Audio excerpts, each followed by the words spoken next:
excuse me, is a lot of times people buy on the basis the stock has gone down this much. How much further can it go down?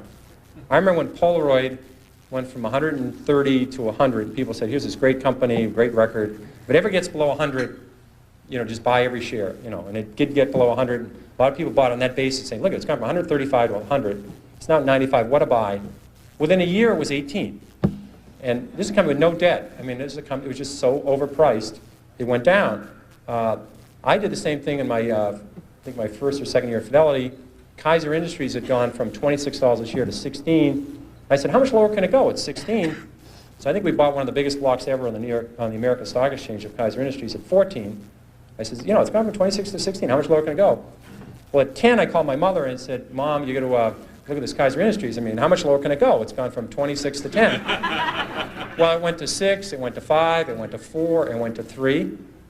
And now, unfortunately, this happened rapidly, or I would probably be still caddying or working at the Stop and Shop, but it happened fast. So I was able to, it was compressed. And at 3, I figured out, there's something very wrong here because Kaiser Industries owns 40% of Kaiser Steel, they own 40% of Kaiser Aluminum, they own 32% of Kaiser Cement, they own Kaiser Broadcasting, they own Kaiser Sand and Gravel, Kaiser Engineers, they own Jeep, they own business after business, and they had no debt.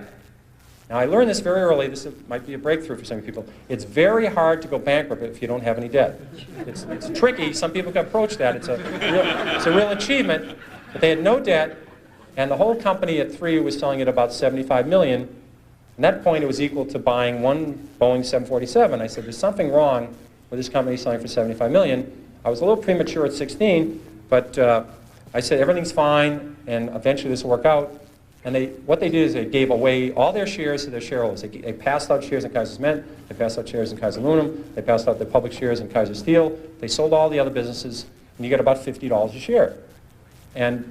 But if you didn't understand the company, if you're just buying on the fact the stock had gone from 26 to 16, and then it went to 10, what would you do when it went to 9? What would you do when it went to 8? What would you do when it went to 7? This is the problem that people have, is they sell stocks because they didn't know why they bought it, then it went down, and they don't know what to do now. Do you flip a coin? Do you walk around the block? What do you do? Psychiatrists haven't worked so far. I've never seen them running in. The Psychological Psychiatry Fund I've never seen listed with the SEC to make it through as a mutual fund. So they haven't seemed to help. I've tried prayer. That hasn't worked. So if you don't understand the company, you have this problem when they go down. Eventually, they always come back. This one doesn't work either. People think RCA just about got back to its 1929 high when General Electric took it over. A lot of double knits never came back. Remember those beauties? Floppy disks, Western Union. The list goes on and on. People saying it'll come back. Well, it doesn't have to come back. Here's another one you hear all the time. It's $3. How much can I lose? I've had people call me up saying, I'm thinking of buying this stock at 3. How much can I lose?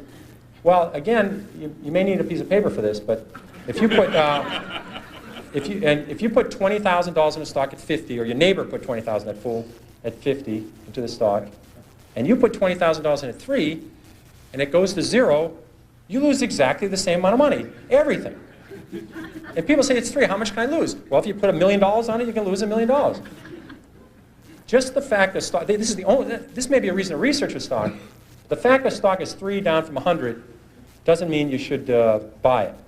And in fact, short sellers, people that really make money in stocks, they don't short Walmart, they don't short Home Depot, they don't short the great companies, Johnson & Johnson. They short stocks down from 80 to 7. They'd like to short it at 16 or 22, but they figured out at 7 that this company is going to go to 0. They just haven't blown taps on this thing yet. It's going to 0. And they're selling it short at 7, they're selling it short at 6, at 5, at 4, at 3, at 2, at 1 1/4. And you know to sell something short, you need a buyer.